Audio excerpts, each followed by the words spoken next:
salah satu planet dalam tata surya yang menjadi tempat tinggal manusia.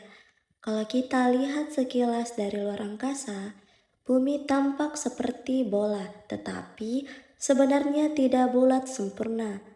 Bentuk bumi yang sebenarnya disebut dengan geoid, yaitu bentuk yang hampir seperti bola, sedikit pepat di kutub dan mengembung di bagian tengah atau disebut dengan khatulistiwa. Nah, kemudian alasan mengapa bumi tidak bulat sempurna, yaitu bumi tidak berbentuk bola sempurna karena dua hal utama.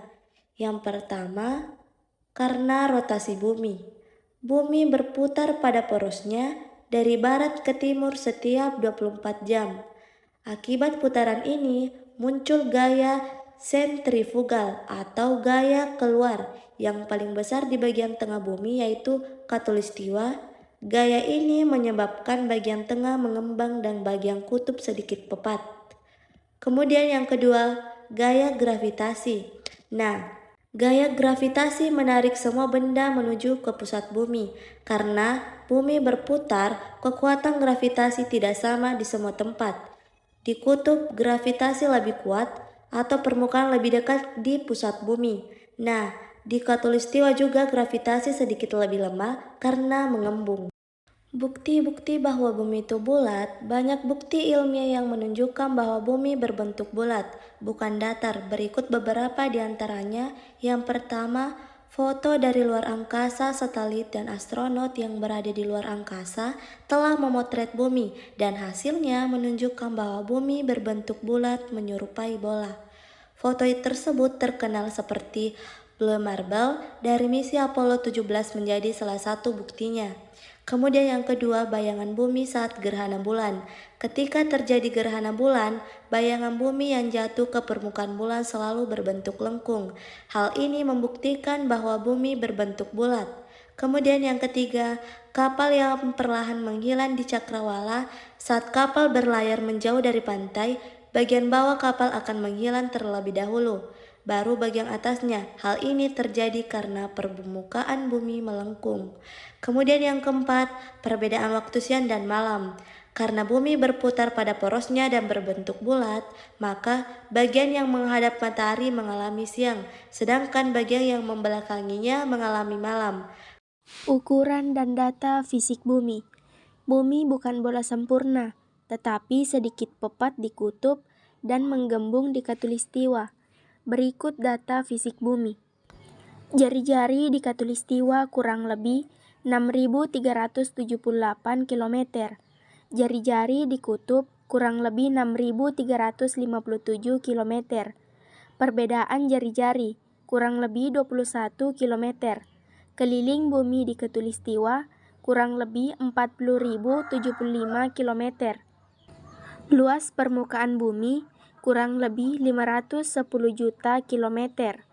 Volume bumi kurang lebih 1083 miliar kilometer.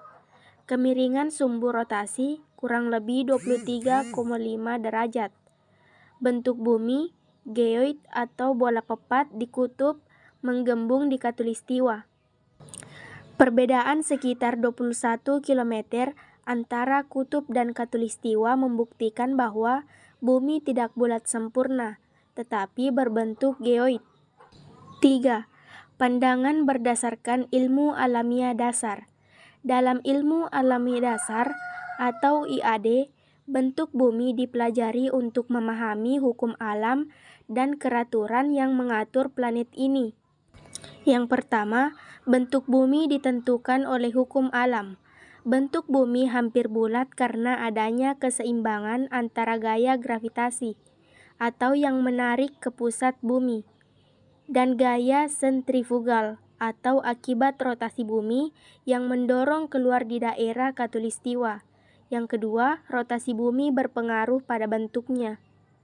Karena rotasi, bumi mengalami tekanan di bagian kutub dan pelebaran di khatulistiwa. Hal inilah yang menyebabkan bentuknya menjadi geoid. Yang ketiga, fenomena alam dapat dijelaskan secara ilmiah. Perbedaan siang dan malam, perbedaan iklim, serta adanya garis lintang dan bujur semuanya bisa dijelaskan melalui bentuk dan gerakan bumi. Yang keempat, ilmu alam menegaskan keraturan ciptaan. Bentuk bumi yang stabil dan teratur menunjukkan bahwa alam semesta tunduk pada hukum fisika yang tetap, seperti gravitasi dan gerak rotasi. Dalam sistem tata surya, bumi merupakan planet ketiga dan bumi tersusun dari beberapa lapisan. Dilansir dari Badan Meteorologi, Klimatologi, dan Geofisika, lapisan bumi berurutan dari yang paling luar hingga paling dalam, terdiri dari kerak bumi, mantel, dan inti bumi. Supaya semakin jelas, yuk kita bahas satu persatu. Kerak bumi merupakan lapisan paling atas dari struktur bumi. Kerak bumi diibaratkan sebagai kulit telur rebus. Nah, struktur bumi sangat tipis dan rapuh jika dibandingkan dengan struktur yang ada di bawahnya. Sebab kerak bumi ini tersusun dari unsur-unsur yang relatif ringan seperti silika, aluminium, dan oksigen. Ketebalan lapisan kerak bumi ini rupanya bervariasi, teman-teman. Hal ini dikarenakan permukaan bumi yang tidak rata. Ketebalan kerak bumi di daratan adalah 25-40 km, sedangkan di pegunungan ketebalannya ini bisa mencapai 70 km. Untuk lautan dan kepulauan Hawaii, ketebalan kerak bumi yang paling tipis nih teman-teman, hanya 5 km. Nah, kerak bumi sendiri terbagi menjadi dua, yakni kerak benua yang terdiri dari batuan granit dan kerak samudra dari batuan basal. Kerak bumi terbelah menjadi lempeng besar seperti potongan puzzle. Nah, lempeng itu disebut lempeng tektonik. Lempeng ini bisa bergerak dengan sangat lamban. Pergerakan lempeng tektonik hanya 0-14 cm per tahun. Mantel bumi berada di kedalaman 40 hingga 3000 km di bawah permukaan bumi. Mantel bumi tersusun dari besi, magnesium, dan silika. Bagian luar mantel bumi cenderung lebih padat dan menempel pada kerak bumi di atasnya. Mantel bumi bersama dengan kerak bumi membentuk lapisan yang disebut dengan litosfer.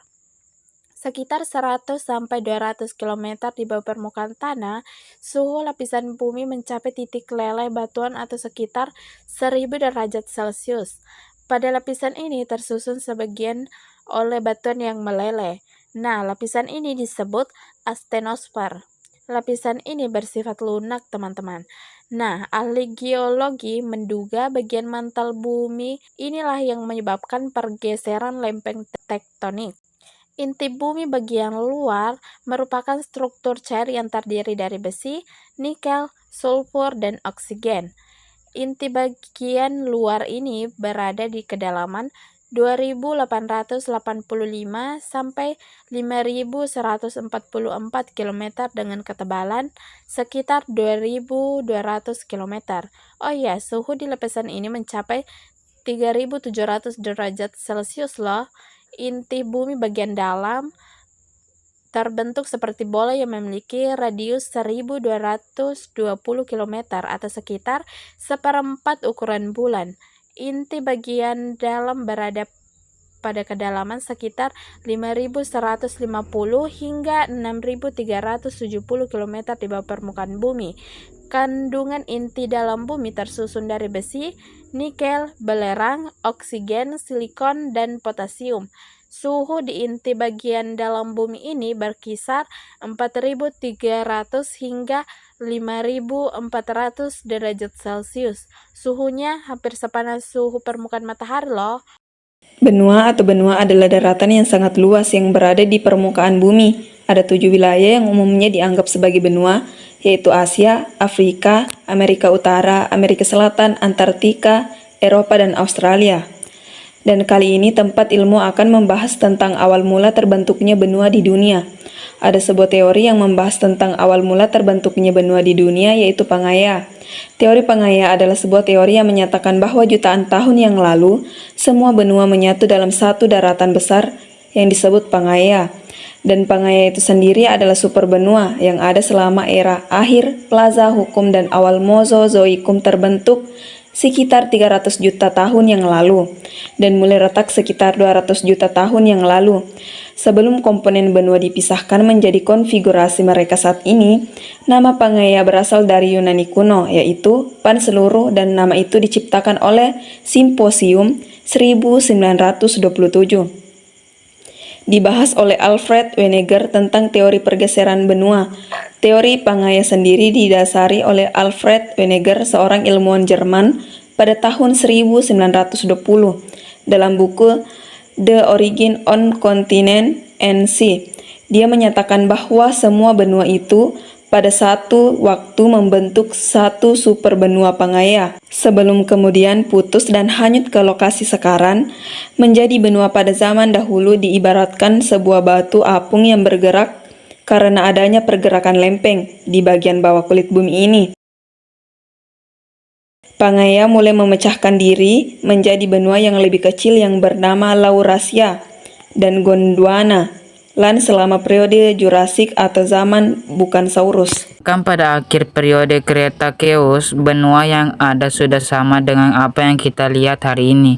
Pada saat benua Pangaea terbentuk, daratan-daratan yang menjadi benua sekarang memiliki daratan penghubung yang menghubungkan benua Amerika bagian selatan, Afrika, India, Australia. Dan pertanyaannya sekarang adalah, bila kerak kulit bumi ini terus bergerak sampai hari ini, maka berapa kecepatannya?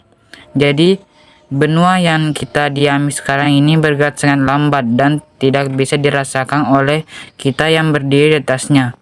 Pergerakan lempeng-lempeng bumi ini setiap tahunnya mencapai 1,5 inci per tahun, bahkan lebih lambat dari pertumbuhan kuku jari tangan kita per tahunnya. Dan dengan ini jelas dibutuhkan jutaan tahun bagi daratan benua itu untuk bergerak jauh dan membentuk benua yang ada sekarang.